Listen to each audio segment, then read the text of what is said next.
All right, well, it looks like we've got things situated. Let me know if you can hear me.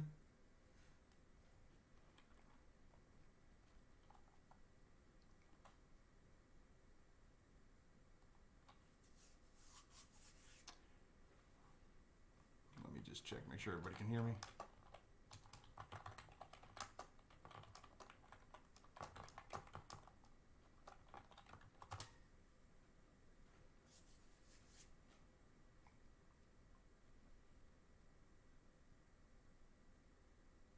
Loud and clear. Great to hear it. Thanks, Amano. All right. So today we're going to talk about NaNoWriMo.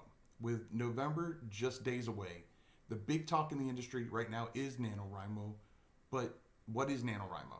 And is NaNoWriMo for everyone? Well, today I'm going to help answer some of these questions, including the main question: should I do Nano? But first, I do want to check out the chat. I know we've got some people in the house. I know we had some issues early on. Let's see, scrolling up. I do see Sarah's in the first one in the house. I like that. Kiara, Omana, Poetry from the Heart. Denny's in the house. Let's see. Yeah, I know we had some issues early on. Christine Gillum Hornsback, thank you so much for being here. Glad you'd be here for another live. Let's see, I know I saw Kevin McGuire. I had to crank the volume up. I don't know, it's so weird. I don't know. I literally haven't changed any of my settings. Let's see, Christopher's here. The sound is too low. Okay, let me... Kevin, you might want to crank yours down a little bit because I'm going to crank mine up. Let me know if this is better. It's so weird because I haven't changed anything. Does this sound better? Amana, I love Nano, absolutely. Jules Fuller's in the house. Glad to have you here. Let's see, Kevin and Christopher. How's the sound now? Do I need to crank it up? I don't want to crank it up any more than that. Just let me know real quick before we get started. So I know we talk, we're going to talk about some Nano, and we're going to talk about NoNoWriMo. Sound is perfect. Okay, great to hear. Great. Right. No pun intended. Great to hear. So I will be honest, I do have some tips for NaNoWriMo. But first, for those people who don't know, what is NaNoWriMo? NaNoWriMo stands for National Novel Writing Month, and it's a 30-day challenge that encourages writers to craft a 50,000-word first draft of a novel during the month of November. Now, just in full disclosure, they don't have to be great words, okay? It's just your first draft. They just have to be written. So get the words out of your head and onto the manuscript. And when I say they have to be written, technically, if you just want to record it, that's fine too, and then get it transcribed later. I'll be honest, my first NaNoWriMo was about 2 years ago, and I did my book, One Bad Call, which was my very first YA novel. And I wrote 55,000 words, and about 98% of that was pure dialogue. It was horrible. My goal was to write it in first person, and I did a terrible job. There was very little description, very little, explanation as to what was going on. But I got the words down. Again, the whole point of NaNoWriMo is the challenge aspect to get the words onto the paper. You can edit it all you want later. And to be honest, it actually took me a year, actually a year to the day from the beginning of NaNoWriMo, which is November 1st, and I actually published it the following November 1st. And so it took me a year to get it edited properly and just, get it to where I wanted it and where it should be. But again, the important part of NaNoWriMo is to just get the words written down. So if it's just NaNoWriMo for writers, then what if you don't write novels? Well, then you can do what I like to call NoNoWriMo. Yeah, I made that up, but It's basically non-novel writing month. Still do it for the month of November. The most important aspect of NaNoWriMo is the challenge aspect of it. And so you can take that same concept and just turn it around to whatever genre or whatever type of book you write. For example, if you write children's picture books, you can challenge yourself to write 4 children's books in the month of November. You don't have to worry about the illustrations. You can do all that later. Again, it's about the writing of it. So, set yourself a goal, 4 children's books, 3, whatever you think is doable, but is still going to challenge you. You don't say 1 if you're going to be able to knock out 1 in a matter of a couple days. I mean, this is a 30-day challenge. So challenge yourself. But if you do that, then there you have it, NaNoWriMo for picture books. But maybe you don't do children's books. Maybe you do like to write, but you don't want to do a whole novel. They have something called Kindle short reads. And so instead, you can take that same 50,000 words and you can challenge yourself to write 5 10,000 word short reads or 10 5,000 word short reads. So again, it's still the same 50,000 words, but you're breaking it up into manageable pieces that fit with the type of writing you enjoy to do. But if you do that, then you've got NaNoWriMo for short reads. Okay, I know there's some of you that are about ready to exit out of this video because you're like, I don't like to write at all. That's why I do journals and that's why I do planners. Don't worry, I've got you covered. Okay? If you do no content and low content books, just forget about the word aspect and just, again, make a challenge. Instead of doing word count challenge, set a challenge to create X number of new books a day or X number of new interiors a day. And by setting that goal, there you go, NaNoWriMo for no content books. So again, it's not a matter of having to write a novel. It's setting a challenge that's going to be challenging, but the ability is still, it's something tangible, something that you can actually see you've accomplished. And the whole key to it is 2 things. 1, again, set a goal, something tangible, something achievable but challenging. And number 2, and this is probably just as important, if not more important, and that is make the goal public. I suggest posting it on social media. If you've got a blog, post it on there. But take it in one more step. Don't just tell people you're doing it. Tell them what your goal is, and then tell them how you're doing day to day. I was surprised at how much when I did my NaNoWriMo, I did daily updates on Facebook, Twitter, and on my blog. And it really helped when you're holding yourself accountable when other people know what you're doing. It's a lot easier to just say, hey, I'm doing this, than saying, giving daily updates. And the amount of positive feedback that I received, be honest, really helps with those days, especially in the middle of the month when you've been writing or creating, if you're doing no content books, every single day. NaNoWriMo is every day. It's all 30 days, and that means no day breaks. You can take breaks, but then you just got to write it more the next day. So I literally did it for all 30 days. The positive feedback I got and encouragement really helped with those days that I just didn't want to write. There's days where you have a crappy day at work or you're just not feeling 100%. I might not have written, whatever my goal was. I think it was like 1,500 words a day or whatever. Actually, I think it was 1,800. But I might not have written that much every day, but I at least wrote because I knew that I was going to have to post the next day and tell people, this is how many words I wrote today. This is what my total count is for the month. And that helped me actually write 55,000 words in 22 days in my very first NaNoWriMo. So again, doing the updates, but what really surprised me was the number of people that, because I was doing these updates and it was encouraging them, they actually started doing it. And they might have jumped in the middle of NaNoWriMo, and that's fine. The point is I was encouraging people just by me posting and holding myself accountable. I was encouraging them to challenge themselves as well. And that was something I didn't expect. So absolutely, set the goal, make it public, and do daily updates letting people know how you're doing. So is NaNoWriMo for me? Honestly, only you can answer that, but as you can see, that if you're publishing books on Amazon or any other platform for that matter, even if you're focusing on no content book publishing or writing children's books, you can take the concept of NaNoWriMo, the challenge aspect of it, and use it to help you in your business, as well as get some camaraderie in social media. So my question to you is, are you going to do NaNoWriMo or maybe even try out NoNoWriMo? I want you to let me know in the chat and in the comments.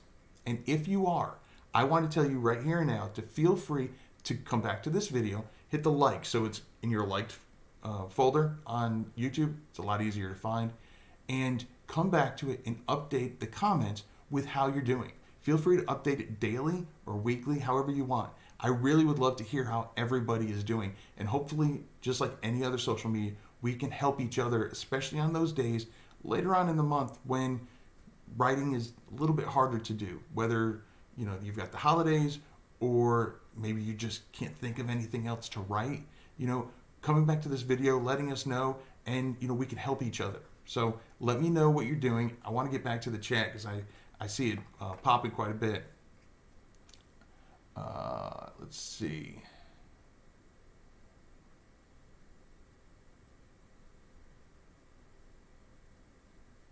Let's see. It looks like the sound is better. It's a nice chilly day in the Midwest. Good. Yes, Mario. I don't know where you are in the Midwest. I'm in the Midwest as well. I'm in Missouri. It is chilly. I kind of like this kind of weather. I'm originally from Florida, and I like the season, so I like being here. It's a gloomy, rainy day, which I'm about over the rain, so I could do without that. But other than that, I'm okay. Let's see.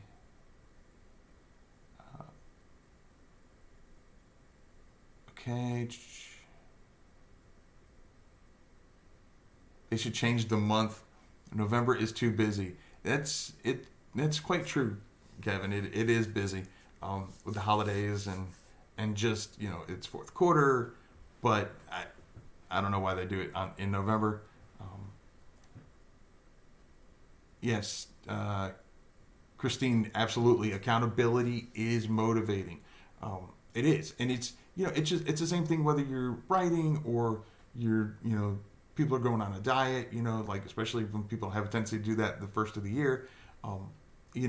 It's a lot easier to stick to it when people know, and it's a lot easier to slack off if it's just something that you're just doing for that you're not telling anybody.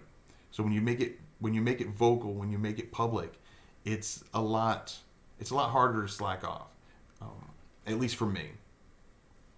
But again, doing daily updates keeps you in track, keeps you accountable. And if you don't hit your goal, if you don't hit 50,000 words, that's fine. I will tell you, if you decide to do and NaNoWriMo, NoNoWriMo, whatever you want to do, I think I heard someone say Lowvember for low content, and that's fine. Whatever you want to do, again, it's all about the challenge aspect of it. If you go to NaNoWriMo's website, it's free. I don't have a link to it, but they actually have a system where you put in your words that you've written, and they count up the words, and they'll tell you how many you have to go to meet your 50,000 word goal, and they'll also break it down to how many words you have to write a day to meet that goal. And I found that helpful as well. I didn't write in it. I wrote it in my own software, and then I just copy and pasted it every day. But again, like I said, I would love for you guys to just go into the comments throughout the month of November, and just every day feel free to just comment and say how many words you've written that day, what your total count is. If you're running into an issue, and you can do it on your same thread if you want. And if you've left any comments, I'm pretty quick to respond. And so, that will just not only help motivate everybody else, that'll help motivate me. I already said a promise that I wasn't going to write. I was saving all my writing for the new year. So I'm going to do NoNoWriMo, and I'm actually setting goals for number of. I'm probably going to do number of interiors that I'm going to create because I really want to start creating a little bit more variety. Because right now I've got the interiors that I've already shown how to make. I'm doing puzzle books. I'm doing mazes.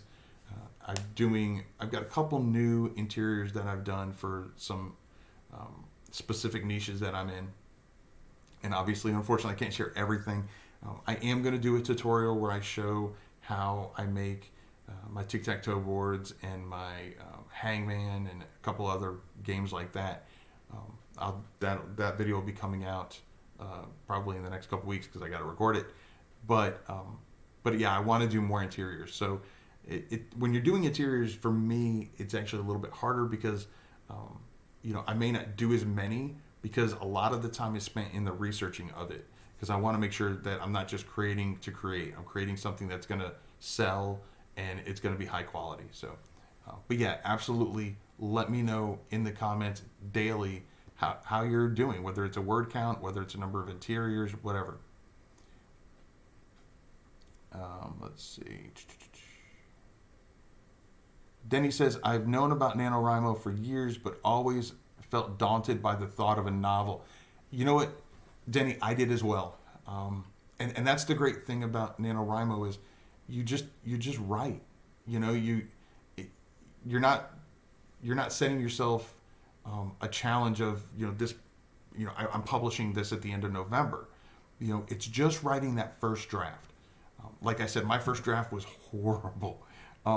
My son was actually was my guinea pig. He was the first one to write it, and I love my son, and obviously, and I don't think that boy has ever said anything negative about me, or at least not to my face.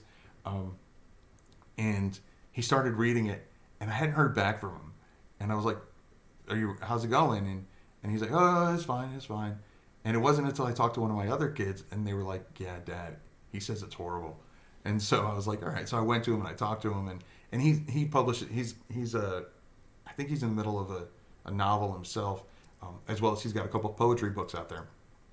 And you can look him up, Sean Wheeler, SHAWN, the correct way to spell it. And yeah, he was like, Dad, I didn't want to break your heart. I'm like, well, it's fine. I mean, it's your first draft. It's not going to be perfect. If you think back to when you were in school, teacher used to call it your rough draft. And I actually like that word better because that's exactly what it is. It's rough. Especially mine was rough. So I know it's daunting. But the important thing, Denny, is to know that and that's a great thing about doing it public and in this forum specifically, is you're not doing it alone. You've got other friends that are going through the exact same thing. And I have as much faith in you, probably more faith in you than I did in myself. Just do it.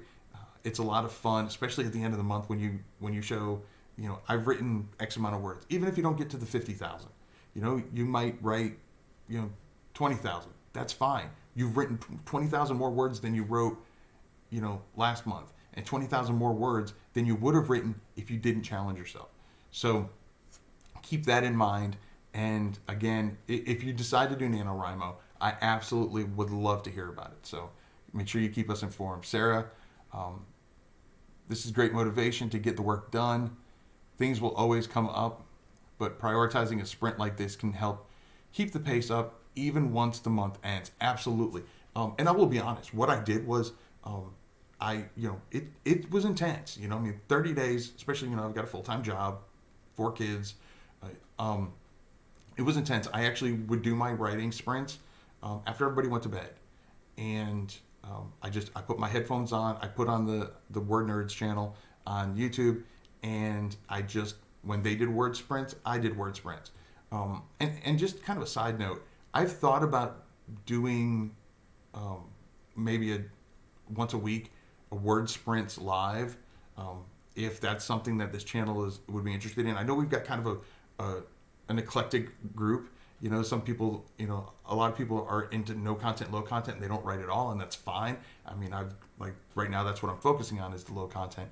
But then I know we also have children's book writers and other writers. So, I know the lady writes, Katrina. I know she's, she writes novels. So if something like, like what the Word Nerds does, if, where once a week we do word sprints, or once every 2 weeks or whatever, if something like that sounds like something you'd be interested, let me know. I'd be more than willing to find a time in my schedule that I can do that. And it would be for probably about an hour to an hour and a half. But what I did was, after the month of November, I stopped writing for the entire month of December, and I don't think I even came back to that manuscript until probably March. I had to completely clear my mind about that particular story. So I mean, it's intense. I mean, but yes, great motivation. Your ideas have given me some hope tackling something shorter. Yeah, absolutely, Denny. Like I said, short reads. If you want to set yourself, if you write short reads, if you read short reads or write them, and you're comfortable with, let's say, 5,000 words in a book, then set yourself a goal to write 10 5,000 word short reads. Again, these are just the first drafts. And the great thing is, especially if you're doing 10 5,000 word short reads, that once you get them done and you get the editing, you have almost enough books when they're completely edited and ready to go out that you could launch one book a month for the year of 2020. You'll have 2 months short, but that gives you all that time to write the other two. And so one thing that many authors have found, especially self-published authors, to really find great success, is to publish books on a regular basis. So if you do 10 5,000 word short reads, then, like I said, you've got almost an entire year's worth of books that you can publish on a monthly basis and really help your brand. And if you decide you can't do that much, maybe you just do 5. I mean, that's still almost half a year's worth. So again, set the challenge, make it something challenging. Like I said, don't make it something easy. Like, I'm going to write one 5,000 word, short read, which for some is easier than others. But, set yourself something tangible, because obviously you don't want to set yourself up for failure. But again, it needs to be something that's going to challenge you, not something that's going to be super easy. See, Mario. Whoop, that just jumped. Let's see. I find writing fiction is far easier for me than writing nonfiction because I don't have to worry about research or fact checking. I can simply write freely and naturally. That's a very good point, Mario. It depends on what your thought process is. For analytical people, then absolutely nonfiction is probably going to be easier for them. If you're more of an artistic type of mentality, then yes, then writing fiction is going to be a lot more.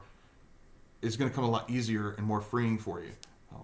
Now, keep one thing in mind, that in order to write, I'm trying to think of how to word it without sounding condescending or anything, but in order to write in order to write a good book, a good fiction book, there's still fact checking involved. The only difference is the fact checking is inside yourself. So, I've read many books where it's not consistent. There's no consistency or little consistency from the beginning of the book to the end of the book. Some I've read where it's just blatant inconsistencies, where like the story says that this happened, and then later on the story changed, where the facts behind it aren't the same. I'll use the example of Harry Potter. If at the beginning they tell you that this spell does this, and then halfway through someone says that spell and it does something completely different, that those kinds of facts absolutely need to be checked within your story. But it also depends on what kind of story you're writing. If you're writing more of a realistic story, and you're not creating worlds or anything like that, then there's less consistency that you need in there, because a lot less fact checking, because they're things you already know about. Like, for example, with my book, it takes place in the real world.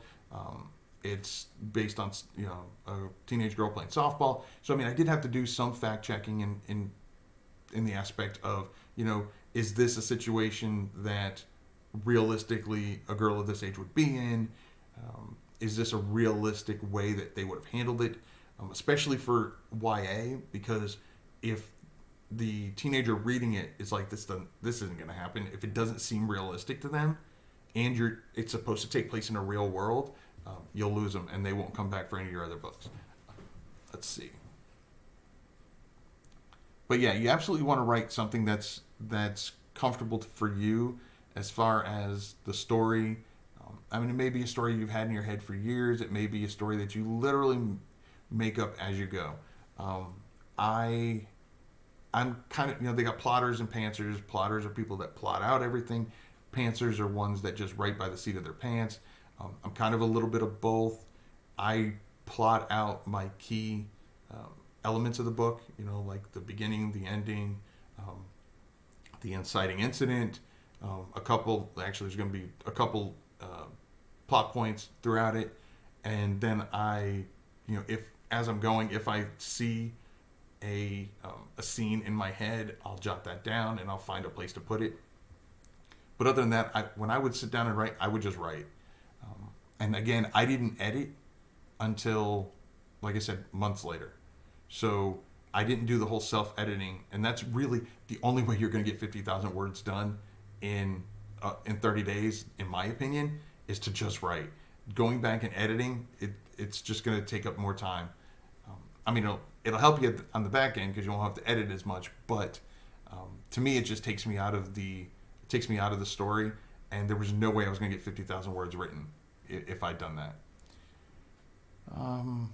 Let's see. Denny Lovember, I'll definitely do, but I'd also like to try children's book and a short read. Is that too much? I wonder. No, absolutely not. I will say, and I've done this in other videos, but when it comes to children's books, children's picture books in particular, one of the biggest misconceptions and one of the biggest downfalls I've seen new authors do, who are writing their very first children's picture book, is they think it has to rhyme. And that is by far, one, the biggest misconception, and two, probably the biggest mistake I've seen new authors make. Having a children's picture book, rhyme is very difficult to do. I mean, there's a reason why Dr. Seuss made up words, because not only do the words have to rhyme, I mean, rhyming is easy, but you have to write it in such a way that the person reading it is going to read it in the same rhythm pattern that you're envisioning when you wrote it, and that's very difficult to do. People read things in a different way, and if they're not reading it at the same pattern that you were when you wrote it, it's not going to rhyme. It's going to seem off, and they're going to lose interest. So my biggest suggestion for children's picture books, which I know is a little off topic, but is, unless you're absolutely adamant about writing it in rhyme, don't write it in rhyme. If you are adamant about writing it in rhyme, write it in rhyme, and that's fine. But then I would suggest going back later and see if you can rewrite it without rhyming, and see which one you like better, and see which one, have other people test it out and see which ones they like better. You might be surprised that people like the ones that it may flow better if it doesn't rhyme. So, but yes, doing a children's picture book and a short read, absolutely doable. I mean, think about it. NaNoWriMo, I almost said NoNoWriMo. NaNoWriMo is for the entire month of November. That's 30 days. So, I mean, your short read is probably going to be 10,000 words or less, I would assume. And so doing a first draft of 10,000 word novel and then doing a children's picture book, which is usually between 24 and 32 pages, then I think that's absolutely doable in the month of November. Again, keeping in mind, especially with a children's picture book, you don't have to worry about the illustrations right now. You can do that later. It's about getting the words down. And then you said you were going to do Lovember, which is low content. So it's just a matter of setting realistic goals. And if you, so once you think about what your goals, and we got a couple days, what goals you want to set, let us know in the comments, and me as well as anybody else who feels interested in doing it can tell you whether we think that you might be biting off too much, you know, because obviously we want you to succeed just as much as you do. So if I think that you're putting too much on your plate, I'll be honest. I'll tell you, maybe you might want to cut down the number of interiors, or maybe you want to, change this. So obviously the final decision is up to you. But if you're looking for some extra advice and, another set of eyes on whether it seems something that's attainable, then absolutely let us know in the comments, and we'll help you out. Let's see. Christine said, yeah, absolutely. Fiction is more doable for her as well. Self-publishing with Walter. Oh shoot. Self-publishing with Walter's in the house. Hey buddy.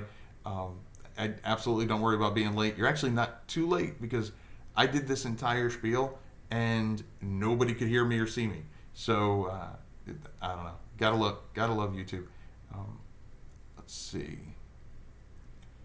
I know this is off topic, Jules says, so I'll let it wait until the end of the video, but I would love to get some advice on what to do about my book that I've been writing. Yeah, absolutely. We can, you also, and this is a great segue, Jules. If you haven't already, we have a Facebook page. It's called Self-Publishing Today. There should be a link in the show notes. If there's not, just go to kwheelerbooks.com/group, and there's 3 questions. They're really easy. They're not trick questions. I mean, it's how many books have you published? If you 0, that's fine. Have you subscribed to this channel? If the answer is no, that's fine. And then the last one, you do have to answer, and it says basically that you're understanding that it's for helping each other out, and it's not for blasting and selling your links, trying to sell your book and stuff like that. That's not what my Facebook group is for, or our Facebook group is for. And you just say, okay, that you understand that, and you'll get accepted. So again, not trick questions, really easy.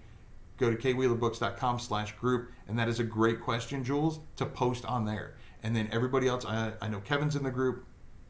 Quite a few other people that are on right now are in the group.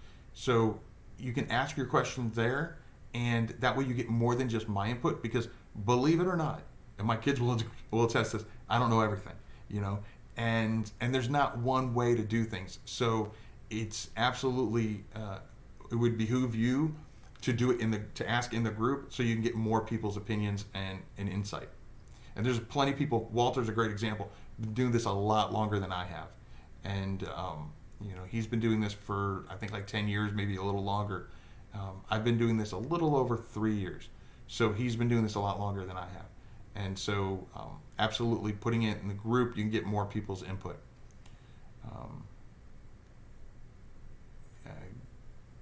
Good morning, Knitting Mommy. Glad to have you here. NaNoWriMo, I'm participating this year. Awesome. Glad to hear. If you missed it, I don't know if you just got in here, but if you missed it, Knitting Mommy, I would love, during the month of November, if you come to this video, like it so it's easy to find on your list of liked videos, and come back and update it every day and let us know what your word count is, how you're coming along, what how many. And there's no judging. It's just for encouragement. And let us know how many words you wrote that day, what your total word count is for the month. Glad to hear it, because there's a lot of people that are thinking about doing it, and seeing your word count, seeing that you're doing it, might be just that one nudge that they need that tells them that they can do it too. Kevin McGuire, I'm lucky. Yeah, your fiction requires a lot of research. Yeah, I know it does. But it's the good thing is for you, if you're talking about the same series that I think you are, it's something that is near and dear to your heart. So I don't think that research is hard for you to do as far as like boring. It sounds like something you'd be interested in. Mario says excellent points, and consistency makes perfect sense. Good. I'm glad it makes sense. I don't know what you said, Christine, but you retracted it. But if you want to say it again, I'm here to listen. Demi, good advice on regards to rhyming. I did wonder about rhyming and whether I should. I remember Rupert books, which you loved, and they were always in rhyming couplets. Worked there, but don't think I'd be up to that. Yeah. Yeah. I'll be honest. I've got 5 children's books out there right now. 1 rhymes, and I've got 45, 46 reviews on Amazon. All of them are fun. I think there's 1 4-star. But the one complaint I had was that the rhyming was off, and that's when I really started researching rhyming even more, and that's when I learned the hard way that it all comes down to how people read it. Luckily, it was just that one. But if I can learn something and share it with you that's going to make your book that much more successful, then I'm absolutely going to do it. Ironically, it's the same book that has actually been picked up by a traditional publisher, so I guess it wasn't too bad, and they saw the possibilities for a series, and so they jumped on board. Had to research the effects of radiation on people. Okay, yeah, that was fun.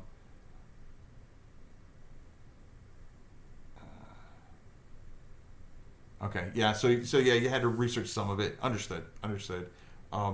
Yeah, and yeah, I've read. I'm on your last book, and I'm also listening to the audiobook. So, Christine, you were just saying that you had several novels you needed to finish, and I like NoNo challenge to do as many no content books as possible before the end of November for Christmas sales. Absolutely, but I am going to challenge you, Christine. Don't say as possible. Give yourself a number, because as possible is kind of like when you're at work and someone says, I need this done ASAP. Well, ASAP is just as soon as possible.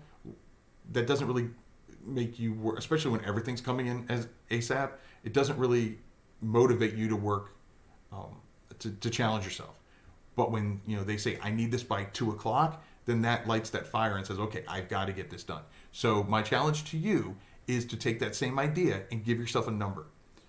So if that number is, 10 new books, if that number is 30 new books, if that number is 300 new books, that gives you 10 a day. Whatever that is, set that goal. And I would even go as far as to setting a daily goal. Obviously the most important is what your plan is for the end of the month. But by setting a daily goal, it makes it so you're not cramming at the end. So that's I'm going to take. I love that you've set yourself this challenge, but again, I want you to just challenge yourself a little bit more to give you something tangible, something specific. Luckily, Kevin says, luckily you checked the safety. Okay, I'm going to write she's flipped. Okay. Yeah. See. Yeah. So, and that's a great example. Kevin just says his books are about. I don't want to say post-apocalyptic, but it's after a major issue happened, and he says, luckily I checked the safety on a Glock. I was going to write she flipped the safety and would have not. Let's see. Oh yeah, absolutely. You would have got torn up in the reviews because Glocks don't have the traditional safety trigger. The trigger is the safety, and see, so doing that. So even though he's writing fiction, doing that kind of research is still necessary, because if you're inconsistent with reality, because it is set in reality in the real world, then yeah, the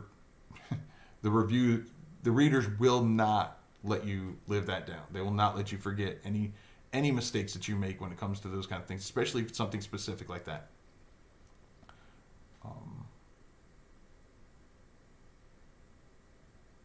Okay, great, Kristen. Yep, put a number to it. Absolutely. Omana, my NaNoWriMo challenge is to write 2 25,000-word short stories in a series that I'm working on. Okay, absolutely. Yeah, so yeah, do that, and again, let us know in the comments daily how your daily count is coming, or weekly if you want to do it weekly, so we can help you stay accountable. Um,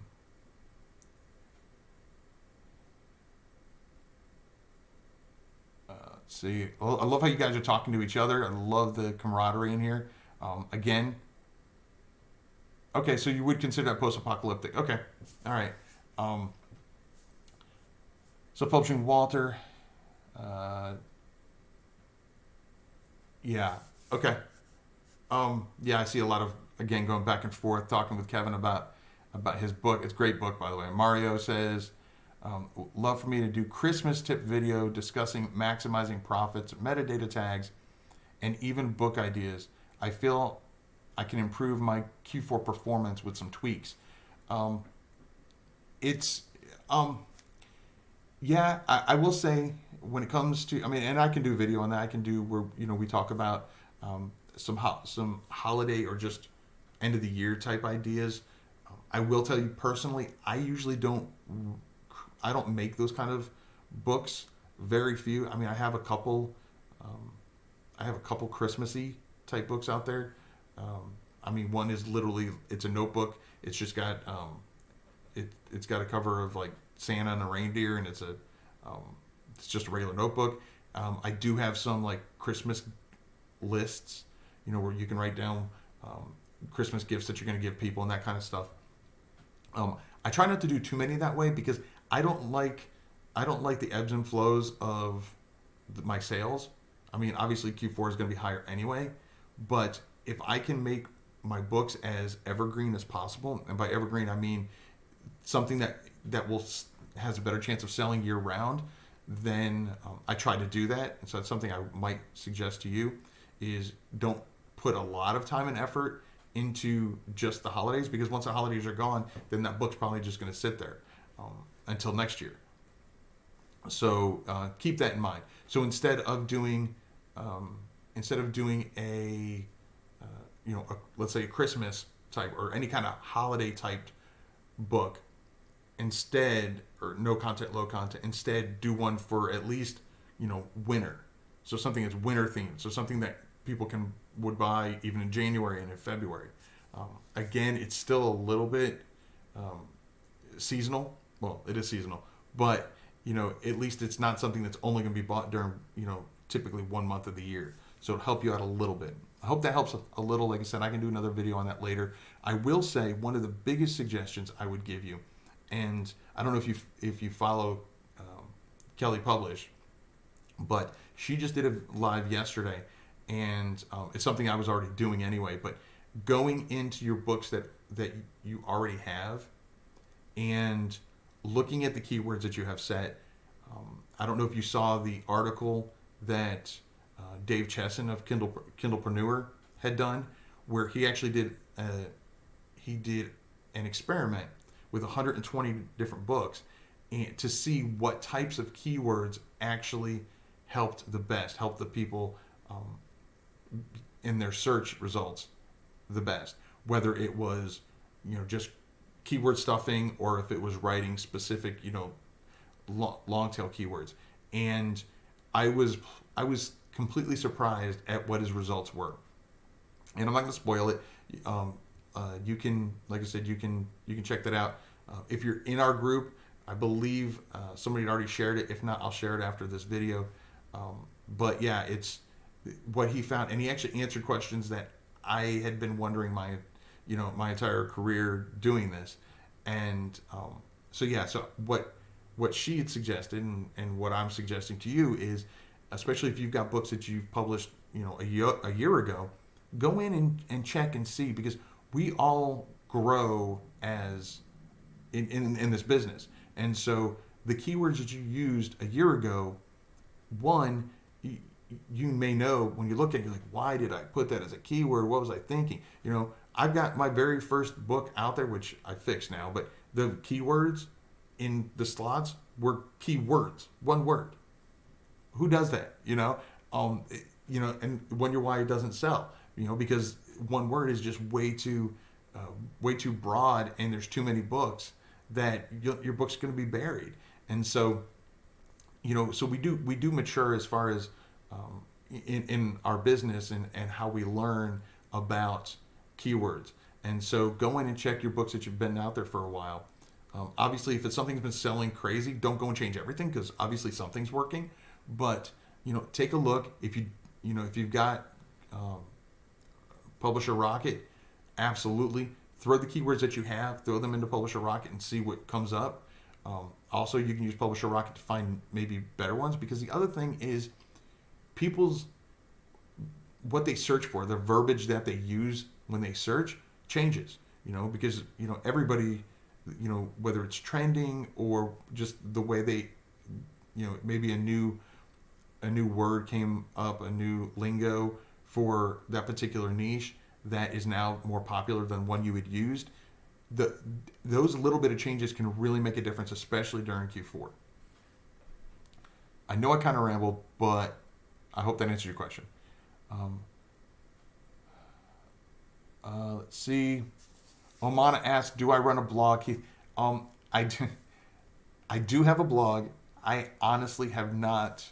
I have not put anything on there in months. Basically, what the blog was, because I'm actually redoing my entire website. It's just a matter of getting to it. But basically, the blog was just for authors, and for majority of it, it was just the content of the video that I'd published that week. It was just that, but in blog form. It included the link to the video, and then it was basically just the transcription of the video itself. So, but yeah, I haven't done anything on that blog in months. I probably won't start again until January 1st. That's my goal. But because, like I said, I want to get the website up and running, because my problem was I've got a lot of niches, and what I do is a little different than what a lot of authors do. A lot of authors have their one niche, and that's what they stick with, and so it's a lot easier to do a website around that. Whereas mine, I've got young adult novels, I've got my softball series, which it's kind of a young adult, but I also have a lot of no content books in that particular niche. I've got my children's books, and then of course I've got my author platform. And so instead of having 3 different websites or 3 different blogs or anything like that, I'm trying to condense it all into one easy to navigate site. And so that's been the hardest part about the website, is trying to get it to where it's it will be a good website for everybody. So that's where I'm at on that. But that's a good question. Yes, I do have a blog. Denny says, "You all sound very prolific. Hope I can do the same very soon. Not very organized these days." Oh, trust me, organization is probably one of my weakest suits. Well, I've got like organized chaos, which I guess just comes with having 4 kids. Mario, thank you so much for the super chat. Never expected, always appreciated. I actually do, especially again with the new year coming. I do have some planned changes, positive changes for the channel. I'm gonna get better lighting and that kind of stuff. So yes, absolutely. The super chat is greatly appreciated. Thank you so much, Mario. Kevin, I saw someone like that. I helped her fix it, and she went from no sales to getting sales. Nothing to write back east about, but better than zero. Absolutely, anything's better than zero. And it's amazing. If you're new to this industry, one thing that you may have a false understanding of is keywords alone are not going to sell your book. Keywords are just a way of one more way of getting you noticed in the Amazon search engine. It comes down to picking keywords that people are searching for, that have low enough competition to where your book can be found in it, and making sure that it is relevant to your book. because the worst thing you can do, and I've seen so many people do this, and I've seen them do it with categories too, and that is put a keyword or put a category that is very little competition, is really highly searched for, but has absolutely nothing to do with their book. And they do that so they can get the bestseller, little orange sticker on their page. But the bottom line is Amazon cares, and as you should, about the end customer. And so if you're doing these tactics like this, yes, it may help you in the short term, but think of all the potential readers you would have had that accidentally run into your book when they're not looking for it.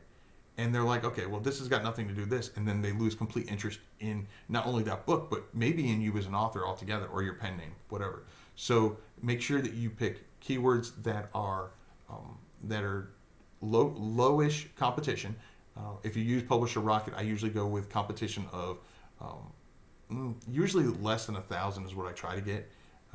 And then search results that are popping up around, at least a couple hundred, if not even more, searches a month. Especially now, if you can get Google searches, even better. And you can find all that out on Publisher Rocket.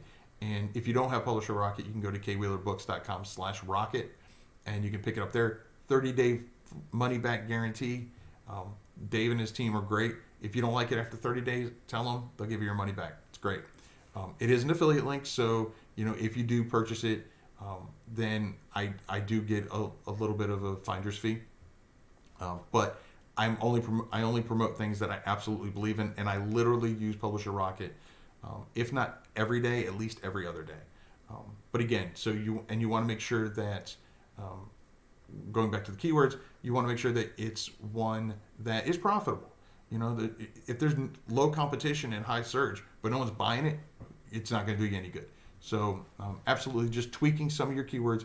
And what I would suggest doing, if you're going back to an old book, is get like an Excel document or just a text file, whatever, and copy over all of your current keywords that you're using, and then the new ones you're going to use. That way, and then give it a good 30 days to kind of grease the wheels in Amazon. Don't go back 10 days later and be like, oh, I haven't sold any more, I'm changing them back. You've got to give it time to work through the algorithm and get picked up. So, but anyway, what I would do is that way, if it's not working, you still have the ones that you had previously, and then you can mix and match and see what works. It may take you a couple months to get the right combination down, but once you do, then you'll start getting more sales.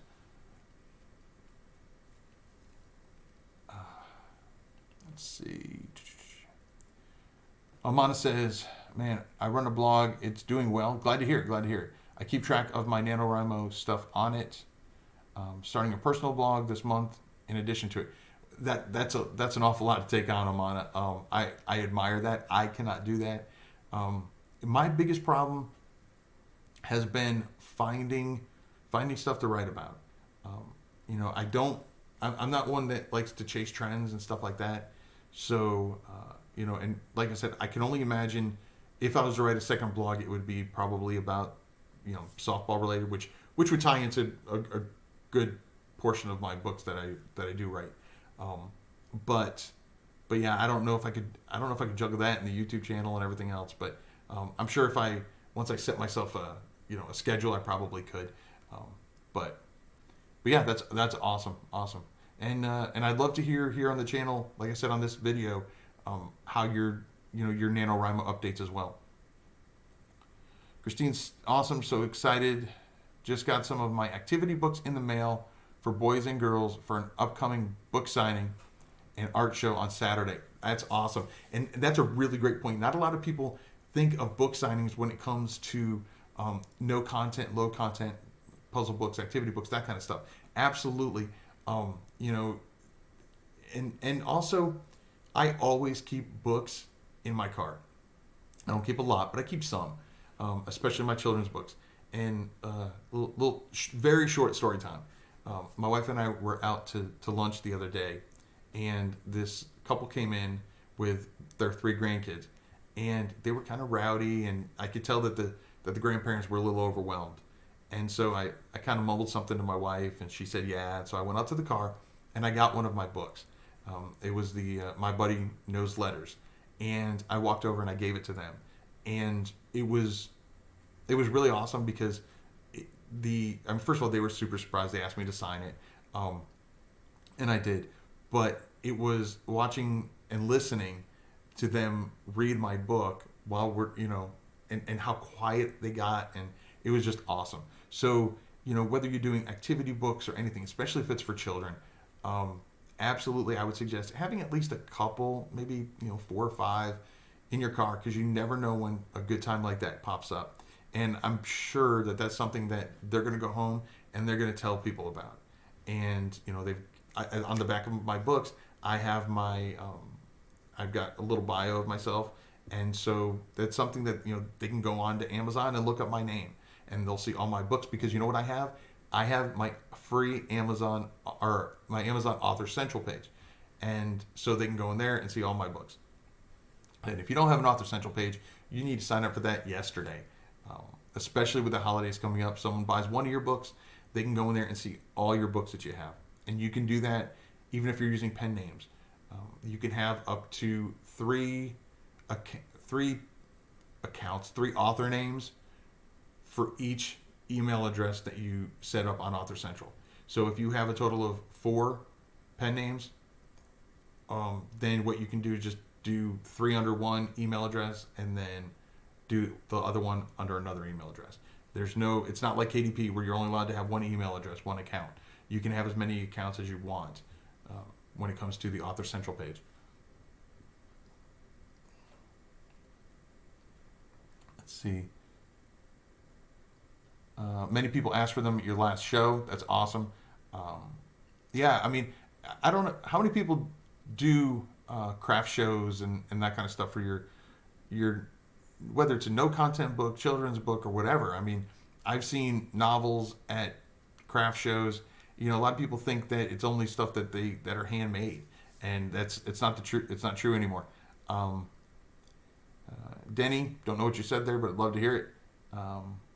Let's see. Christine says, they're my original designs, and I sell them along beside all my other fiction and nonfiction books. Absolutely. Yeah, don't just bring one type of book. If you've got someone at your table, show them everything you've got. Got another activity book released yesterday. Kevin says 4 days to get approved. That's crazy.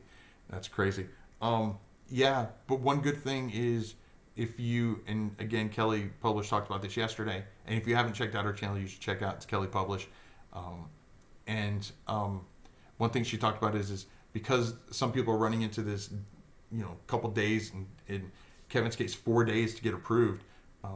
If you don't have anything book related to work on in that time, then go look at your keywords. Start with your oldest books, and don't waste, if you've got a lot of books, don't waste your time on books that, when you look at them, you're like, that's, no one's going to buy this regardless of what the keywords are. Then don't waste your time on it. But absolutely, just go back and just like with NaNoWriMo or NoNoWriMo, set yourself a little goal as to how many you want to do a day. If you've got 500 books, set yourself a goal of doing, 5 books a day, or 5 books a day. So it'll take you 100 days to do it. It's not something that's going to be done overnight, but it is so boring for me. There's no way I could just sit down and do all the books at once. Let's see.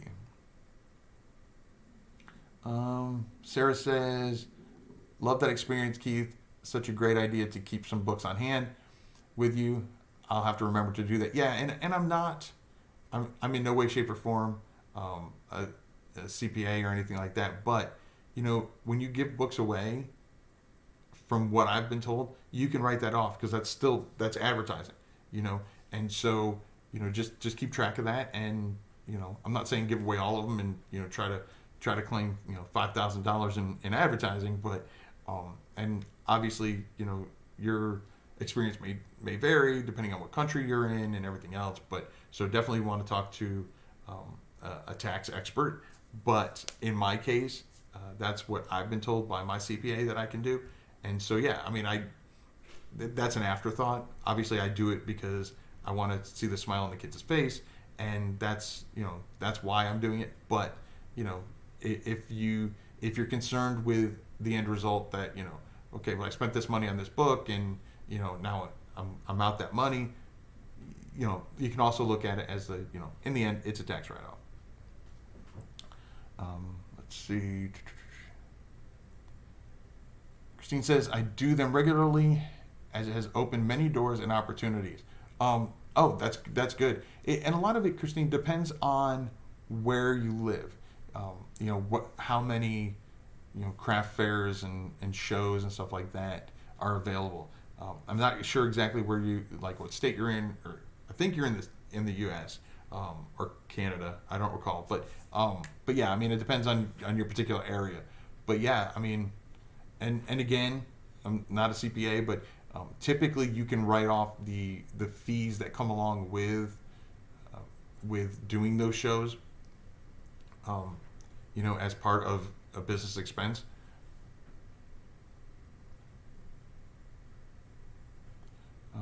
Let's see. Sarah's talking to Christine.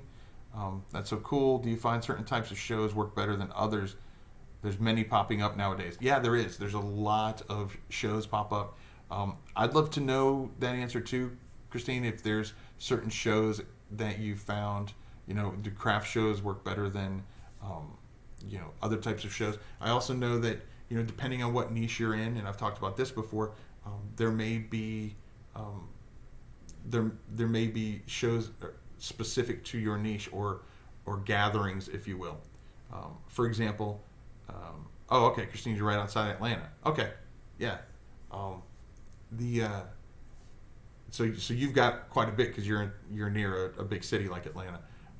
But like I've talked about before, with my softball books and no content books, I can go to tournaments and stuff like that. I'll pay anywhere between $20 and $100 for a table, and I just sell them there. I will tell you, and I can do a whole nother video on how I negotiate, but I've actually had some where I don't actually pay for the booth.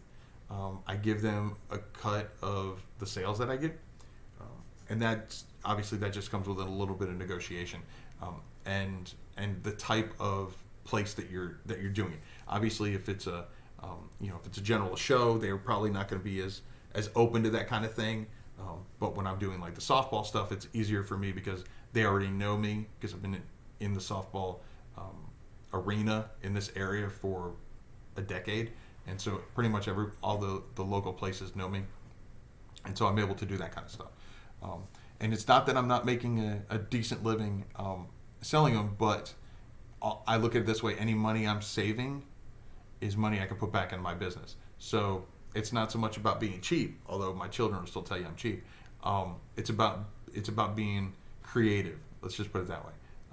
Let's see. I do have many through friends of libraries. Okay. Many libraries even have displays that let me display my artwork. That's awesome.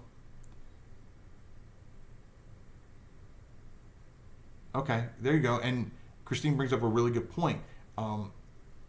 Libraries, local libraries love local authors, and so if by having a rapport with them, she was saying basically all she has to do is donate one book to them to add to their collection, and then they ask her back to participate. They let her display some of her art.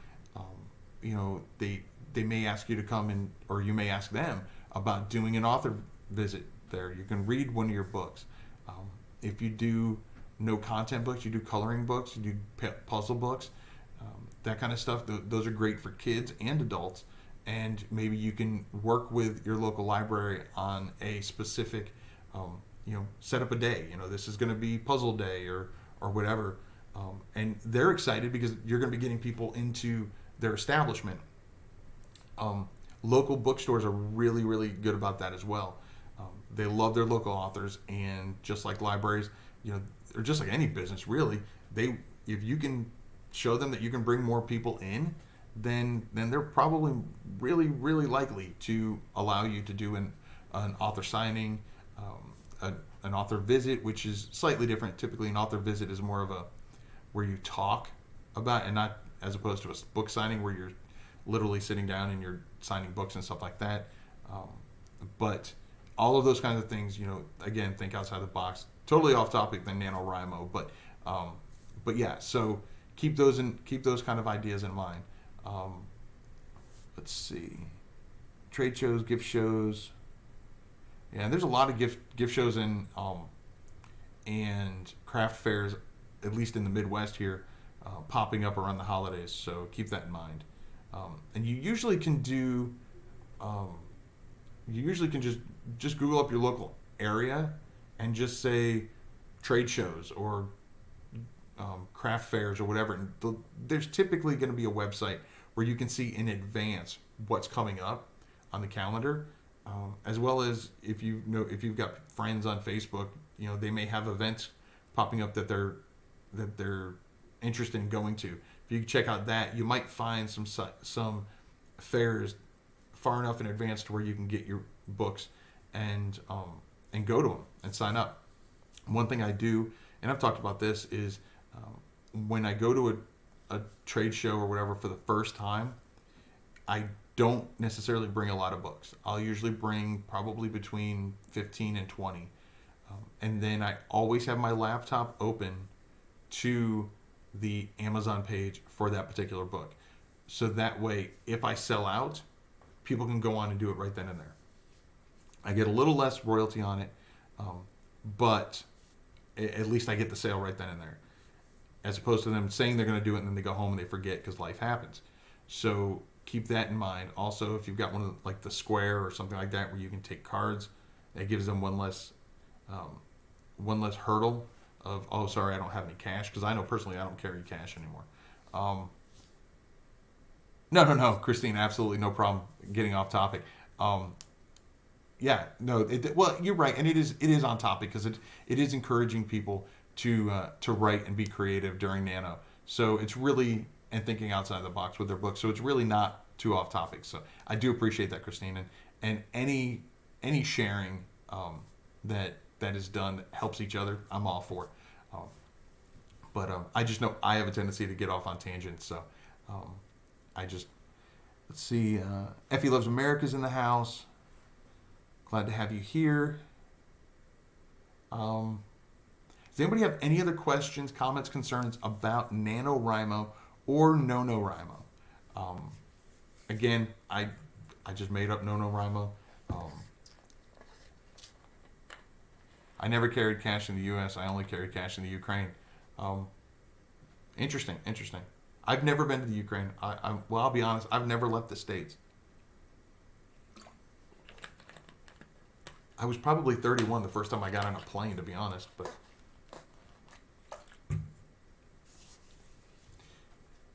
so, anybody have any other last questions? So again, just to recap, for NaNoWriMo, whether you're writing, if you're writing a novel, great, participate in NaNoWriMo. But if you're not, you can do what I call NoNoWriMo, which is No Novel Writing Month, or Non-Novel Writing Month, for children's picture books. Whether you're doing short reads, whether you're doing no content, low content books, whatever. The key part is to challenge yourself for the entire month of November, from November 1st to November 30th, and like I said, set yourself an attainable but a challenging goal, something tangible, and share it with the world. Share it on social media. And remember, YouTube is social media. So be sure to, put it in the comments here, even after the video's done. And if you're watching this on the replay, absolutely put it in the comments what your goal is for the month of November, for NaNoWriMo or NoNoWriMo or Lovember, whatever you want to call it. Let us know what your goal is. And then come back, like I said, daily, weekly, whatever you feel comfortable with, and let us know how you're doing. Even if you're struggling, feel free to comment and say, hey, I haven't written in 2 days. I just can't think of anything, and then maybe we can help you come up with something else. Also, don't forget to try out or to go over to the Facebook page, Facebook group that we have, which is Self-Publishing Today. I know it sounds like a magazine. It's not. You can go to kwheelerbooks.com/group, answer the 3 questions, and you can share on there as well. So I want to keep everybody motivating each other, so that way we're all successful and we all have so much more to be proud of at the end of November. In addition to the added Q4 sales. Let's see.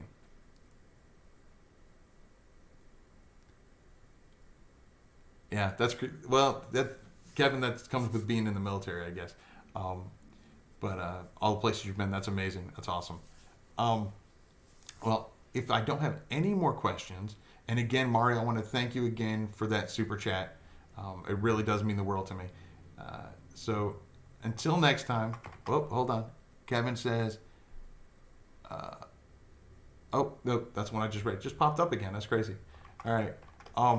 Until next time, I'm Keith Wheeler, and remember to write right.